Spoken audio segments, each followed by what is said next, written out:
The women's suffrage movement was a decade-long fight for the right to vote for women in the United States. It took women nearly 100 years to earn the right to vote, but for African American women, because of white supremacy, the battle to vote was just beginning. Welcome to One Mic. I'm your host, Country Boy. As you can already tell, this episode is about women's suffrage and how African Americans intertwined their right to vote with women's suffrage. I hope you love this. I hope you enjoy this. As always, if you like this, you enjoy this, please consider donating to our Patreon page. Also, review us on Apple Podcasts, give us 5 stars, and listen to The Cut for all your Black pop culture needs. The United States women's rights movement was closely aligned with the anti-slavery movement, and before the Civil War, Black and white abolitionists and suffragists joined together for a common cause. Abolitionist organizations in the early 1800s shared members, goals, and methods. During the antebellum period, a group of former enslaved and freed women like Sojourner Truth and Harriet Tubman worked with prominent Black men like Frederick Douglass and cooperated with women's rights activists like Elizabeth Cady Stanton and Susan B. Anthony. The Seneca Falls Convention was the first women's rights convention in the United States. It was held in July of 1848 in, of all places, Seneca Falls, New York. The meeting launched what would be the women's suffrage movement. The Women's Rights Convention brought together 200 women and 40 men, including well-known feminists Elizabeth Cady Stanton and Black abolitionist Frederick Douglass. They came together to make the claim for full citizenship for women. The delegates believed women to be citizens not limited to their roles as wives and mothers. They agreed that American women were their own individuals who deserved their own political identity. In the language of the Constitution, they wrote, "We hold these truths to be self-evident that all men and women are created equal."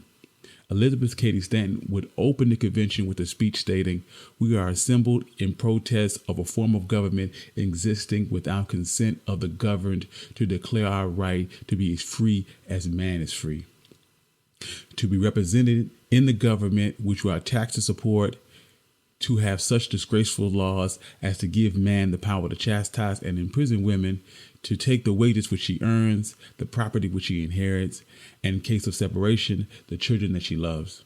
The convention discussed 11 resolutions for women's rights. The resolutions called for Americans to regard any laws that place women in an inferior position to men as if they called it no force or authority. They called women to have equal rights in the church and equal rights for jobs. Of those 11 resolutions, all passed unanimously except for the 9th resolution, which called for women to have in their words to secure themselves the sacred right to elective franchise, the right to vote. Because the resolution was so divisive, Stanton and Frederick Douglass would give impassioned speeches in the defense of the 9th resolution, and it barely passed. What they didn't know at the time is the 9th resolution would eventually become the cornerstone of the suffrage movement. Throughout the antebellum and Civil War years, the women's rights movement and the Black rights movement were cultivated together, particularly in regards to voting rights. The arguments for women's suffrage became intertwined with debates for the rights of former slaves and what the meaning was of full citizenship. By the late 1860s, the Reconstruction era leaders of both movements disagreed on the relationship between the movements. Even though this conflict existed between the two movements, they officially came together to form the Equal Rights Association in 1866. This organization was designed to combine the resources and energy of the Black and women's suffrage movements together.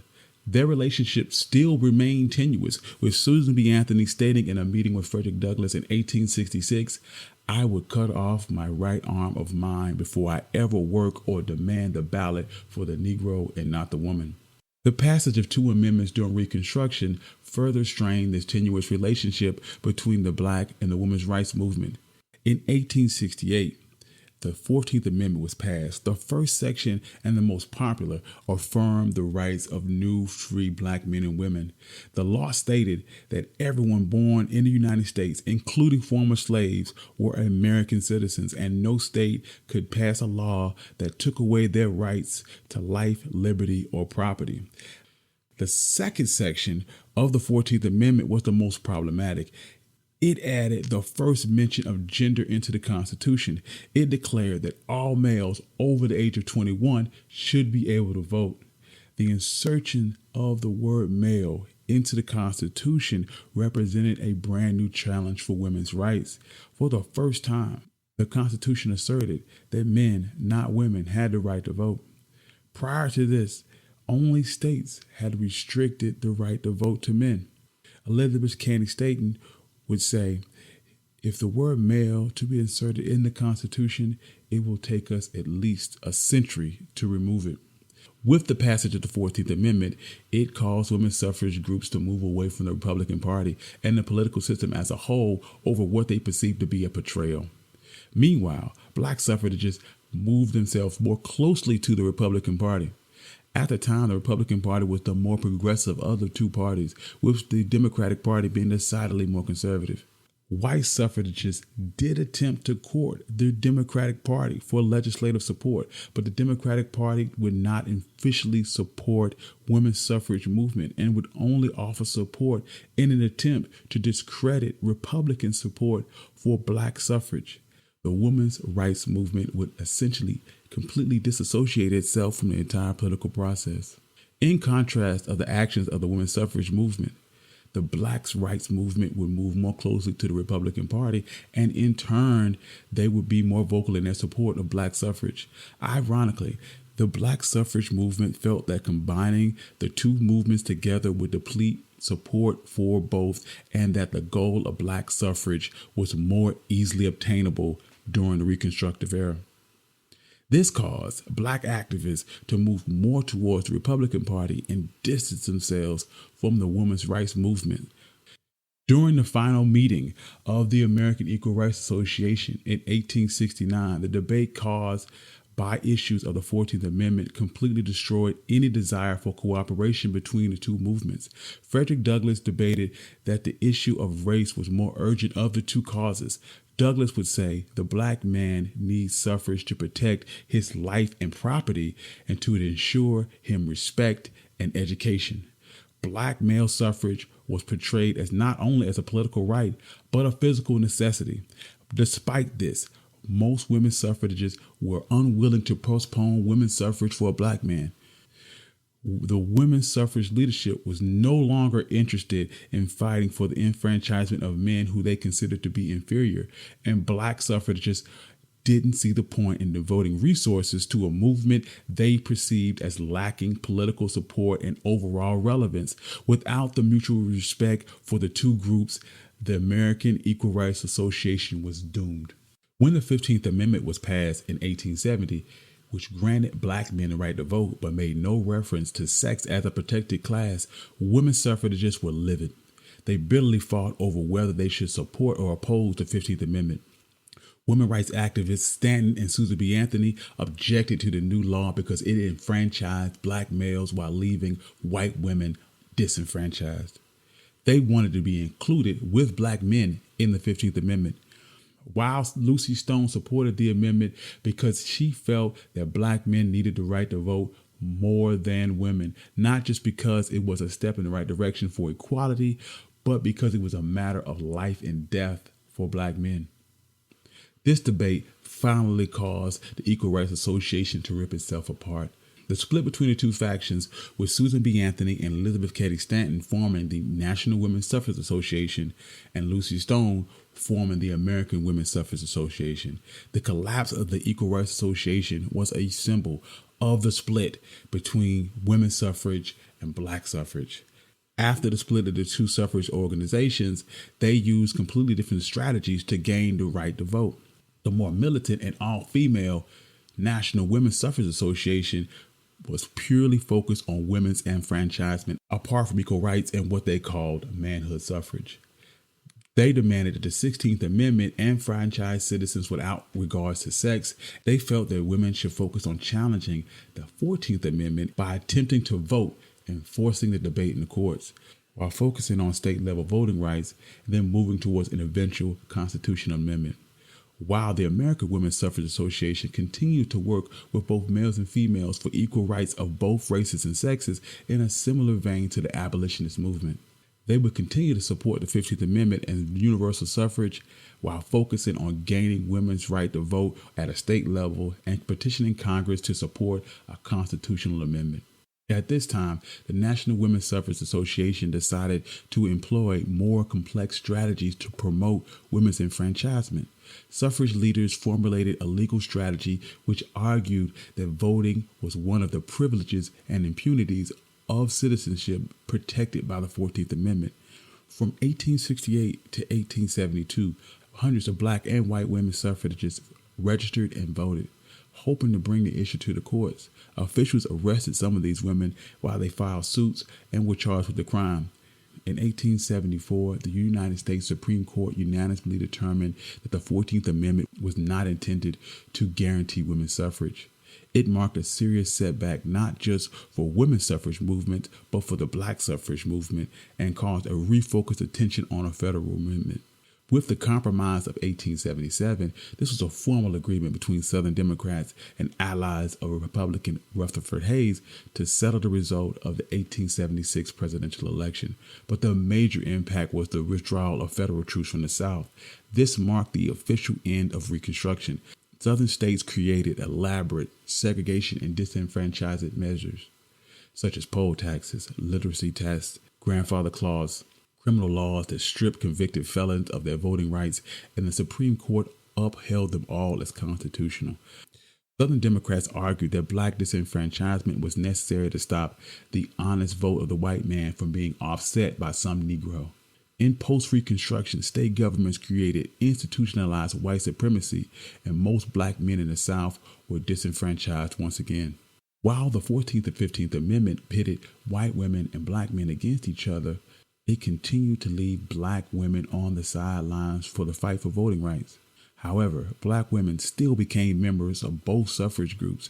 Black abolitionist Hattie Purvis was a delegate for the National Women's Suffrage Association, and prominent black suffragists Charlotte Fortentine and Joseph St. Pierre Ruffin both joined the American Women's Suffrage Association. The importance of race was reflected in the outlook of African American women. While black women did join both suffrage groups, they also developed an extensive club movement. Black women suffragists operated in black communities in cities mostly outside of the main suffrage movement, in part because some suffrage groups, particularly those in the South, didn't allow black women, but also because black women suffragists continued to support universal suffrage while white women mostly campaigned for their own right to vote. Still, black women would push for the reenfranchisement of black males in the South while continuously working tirelessly for their own suffrage. Meanwhile, the National Women's Suffrage Association would press Congress to pass the 16th Amendment for women's suffrage. Their proposal simply said the rights of citizens in the United States to vote shall not be denied in the United States on account of sex. The tide was changing. There had been increased support for the belief that a woman's place was in the home and she shouldn't be involved in politics, and males' attitudes towards women's suffrage was becoming somewhat more respectable. So when Susan B. Anthony was asked to address the Senate Select Committee about the 16th Amendment, she quickly agreed, but she realized the flaw in her argument. Women's suffrage would have more success if women supported one party or the other, but as it stood, neither party had much to gain from women's suffrage. Many Southern senators worried that giving white women the right to vote would force them to also give right to vote to black women. Not surprisingly, the 16th Amendment failed in 1887. Progress towards women's suffrage was very slow in the period after the split of the American Equal Rights Association and the failure of the 16th Amendment, but there had been dramatic growth in all-female social reform organizations. The Women's Christian Temperance Union, formed in 1873, the temperance movement was against the consumption of alcoholic beverage, and the WCTU wanted to create a sober and pure world by abstinence, purity, and evangelical Christianity. They felt alcohol was the cause of larger social problems. By 1890, the Women's Christian Temperance Union was the largest women's organization in the country, with almost 250,000 members and chapters in just about every state. Many black suffragists were also very active in the temperance movement. They would argue that intemperance was a major obstacle to racial advancement, and the passage of federal women's suffrage would significantly reduce this and other African American social ills. These ideals would cause the WCTU to endorse women's suffrage on the grounds that women needed the right to vote to protect their families from alcohol and other vices. This support caused a major boost in the growth of women's suffrage.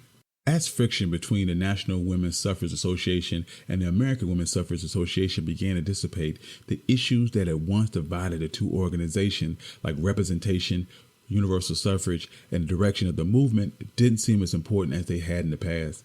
By the October 1887 convention of the American Women's Suffrage Association, President Lucy Stone proposed that the two organizations explore a merger. After some discussion between the two groups, the National American Women's Suffrage Association was created in February 18th of 1890. They met in Washington with a convention that officially merged the two organizations, with Elizabeth Cady Stanton as president and Susan B. Anthony as VP.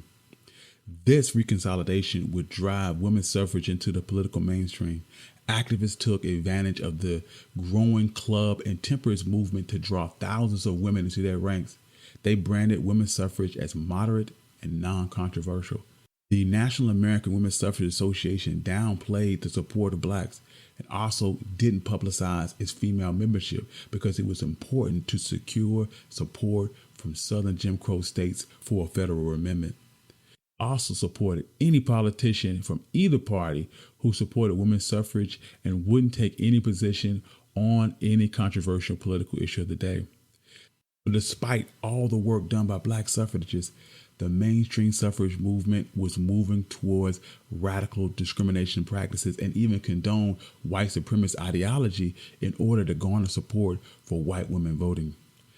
In 1895, Susan B. Anthony, as veteran of the women's suffrage movement, Frederick Douglass not to attend the NAWSA convention in Atlanta. She would later explain that Douglass' presence on stage with honored guests would have offended their Southern hosts. White women suffragists chose speed over loyalty and justice when it came to black suffragists. And by 1903, the National American Women's Suffrage Association officially adopted a new platform of women's rights. This platform was designed to bring Southern suffrage groups into the fold. This platform essentially nullified the issue of black rights and acknowledged that the National American Women's Suffrage Association considered white women's suffrage to be the organization's primary goal.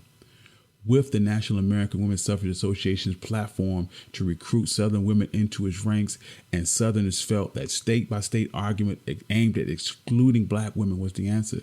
As a result, National women's suffrage leaders expressed fear that any inclusion of black women would create racial tension among their Southern members and jeopardize the 19th Amendment. Consequently, they decided to discourage black women from joining the National American Women's Suffrage Association. It was at this point that the NAWSA also developed a strategy to ask states to legislate a literacy requirement to voting. It was called educated suffrage. It was used to not only limit black people, but immigrants and working class voters. This tactic actually worked to impede their cause because it limited the amount of supporters from the white working class. More Southern, conservative, middle-class white suffragists felt that downplaying blacks and working class voters would work to recruit more support from males. They claimed that black men and black women were a threat to the success of white women's suffrage movements, and most suffrage leaders attempted to move forward with their movement without African American women. They worked to write black women out of their state and federal proposals, and black activists vowed to continue their struggle for the right to vote and criticize white women for their discrimination. Despite discrimination that black women experienced, black women formed their own local and regional suffrage clubs. In 1898, the National Association for Colored Women, the NACW, provided black women with a national platform to advocate for women's suffrage and women's rights causes. The organization, its inception throughout the 20th century, fought for women's suffrage, sharing their pro-suffrage sentiments and activities at regional and national conventions. The NAACP and W.E.B. Du Bois gave intensive coverage to black women's suffrage struggle. He wrote articles in the Crisis in favor of women's suffrage and acknowledged the racism in the women's movement was a problem. W.E.B. Du Bois' argument was that women and African Americans shared the same issues and that they should have the right to vote because justice demanded it. NAACP leader Mary B. Talbert wrote in the Crisis an article in 1915 called Women and Colored Women. As Talbot would point out, with us colored women, the struggle was twofold. First, we are women, and second, we are colored women. Ida B. Wells was also one of the founders of the NAACP, and she stated that the movement was inextricably linked to her lifelong crusade against racism, violence, and discrimination towards African Americans. Like all suffragists, she believed in women's right to vote. But she also saw enfranchisement as a way for black women to become more politically involved in their communities and also use their vote to elect African Americans, regardless of their gender, to political office. In 1913, Ida B. Wells also organized the first women's suffrage group in Illinois, the Chicago-based Alpha Suffrage Clubs. She organized and participated in nonpartisan NAWSA, NACW, and Alpha Club campaigns and political rallies. On the eve of the inauguration of Woodrow Wilson in 1913, protesters launched a massive suffrage parade in the nation's capital called the Women's Suffrage Processional. Organized by Alice Paul and Lucy Burns, it was the first organized march on Washington for political purposes in American history. They had between 5,000 and 10,000 marchers. The NAWSA leaders believed that including blacks in the march was a bad idea and seriously considered excluding blacks from the procession. Alice Paul wanted to keep information about the group's feelings about black marchers out of the press. But one newspaper with account indicated that Alice Paul stated that the participation of Negroes would have a most disastrous effect by angering white Southerners doubly leery of women's suffrage and the enfranchisement of the black population. The NAWSA insisted that the official stance was to permit Negroes to march if they cared to, but on the day of the march, the head of the NAWSA, Ann Howard Shaw, wanted to keep the delegations entirely white and asked black women suffragists, including Ida B. Wells, to walk at the end of the parade with the colored delegation. Instead of going back with the other colored women, Ida would wait with the spectators as the parade got underway and stepped in with the white delegation as they passed by. The National Association for Colored Women's founder, Mary Church Terrell, did march with the all-black delegation. Terrell told the NAACP that she denounced the anti-black stance of Alice Paul and other white women suffrage leaders. She believed that if white suffrage leaders could pass an amendment without black women, they would. This accommodating acquiescence to white racism exemplified the worsening racial climate within the suffrage movement. By 1916, both political parties endorsed women's suffrage, but only at a state level, which meant that states could implement women's suffrage how they saw fit and not at all. Expecting more, this caused the National American Women's Suffrage Association to begin a renewed plan or push for a federal amendment. National American Women's Suffrage Association President Carrie Chapman Catt delivered a speech called The Crisis, in which she revealed what she called the winning plan to focus on the NAWSA's efforts on a constitutional amendment guaranteeing women's right to vote. This plan mandated that the national suffrage amendment was the priority of the entire organization and authorized the creation of a professional lobbying team to support that cause in the Capitol. President Woodrow Wilson's attitude towards women's suffrage was changing. He actually spoke at the 1916 National American Women's Suffrage Association convention, and he was considered an opponent of women's suffrage when he was governor of New Jersey. But in 1915, he announced that he was traveling from the White House to his home state to vote in favor of the New Jersey state referendum. He spoke favorably of suffrage at the NAWSA convention, but stopped short of supporting a national suffrage amendment. But by 1918, President Woodrow Wilson had further aligned himself with women's voting rights through the influence of Carrie Chapman Catt. President Wilson would deliver a speech pleading for the passage of women's voting legislation as an emergency measure and argued that the full support of women's groups was an essential component of the anti-war effort and cited the increased role of women played in the anti-war effort. When the amendment came up for vote in 1918, Wilson addressed the Senate for women's suffrage. Wilson would state, "I regard the extension of suffrage to women as a vital essential to the successful prosecution of the great war of humanity in which we are engaged." Despite Wilson's support, the amendment failed in the Senate by just 2 votes. Another year would pass before Congress would take up the measure again. In May 21st, 1919, House Representative James R. Mann proposed to the House a resolution that would approve the 19th Amendment granting women the right to vote. The measure passed the House but the required 2/3 majority, and 2 weeks later, the U.S. Senate passed the 19th Amendment by just 2 votes over the 2/3 majority required. The amendment was sent to the states for ratification. By March of the following year, a total of 35 states had approved the amendment, just shy of the 3/4 required for ratification. The issue laid with Southern states who were adamantly opposed to the amendment. 7 states, including Alabama, Georgia, Louisiana, Maryland, Mississippi, and South Carolina and Virginia, had already rejected the amendment.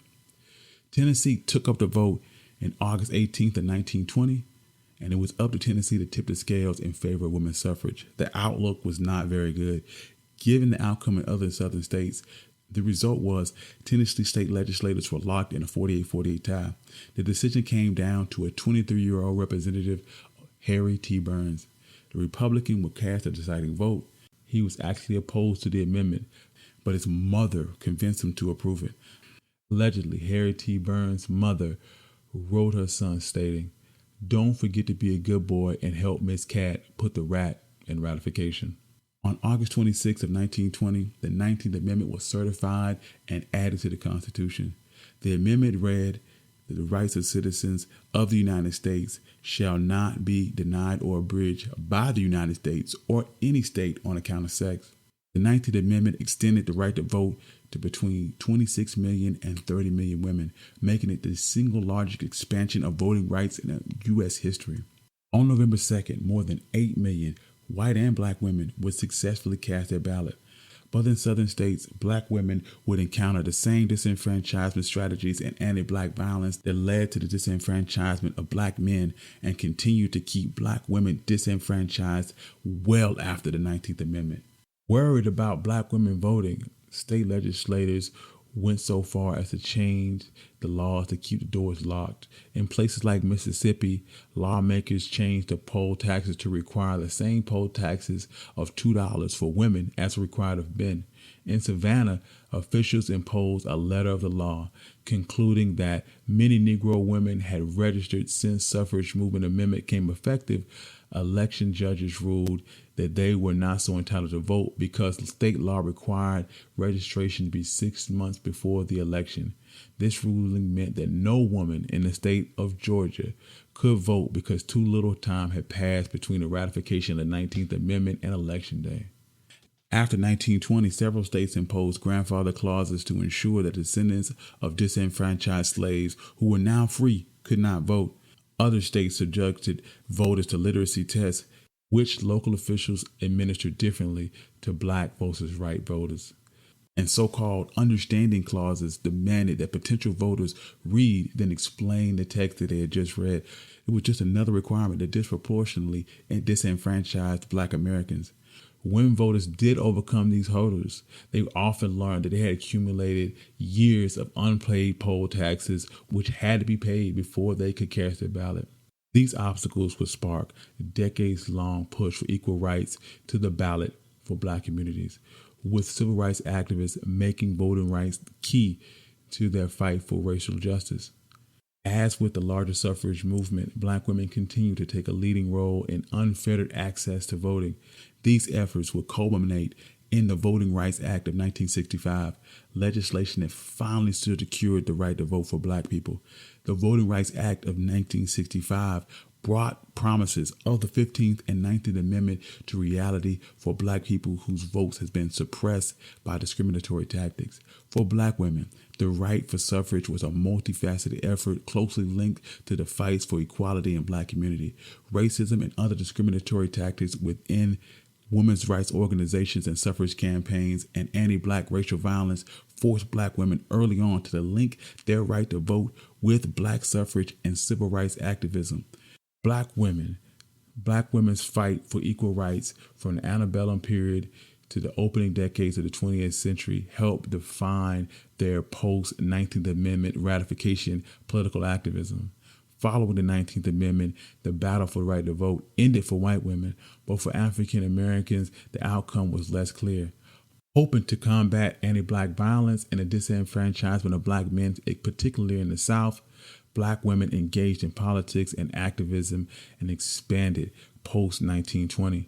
The 19th Amendment was just a starting point for Black women's involvement in politics. Black women's suffrage struggles in the United States was just one part of a long, impressive history of African American women's political engagement.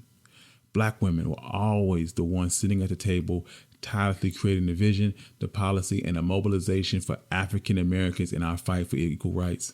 Thank you. This has been One Mic, a Black History podcast. If you like this and enjoy this, please consider donating to our Patreon page.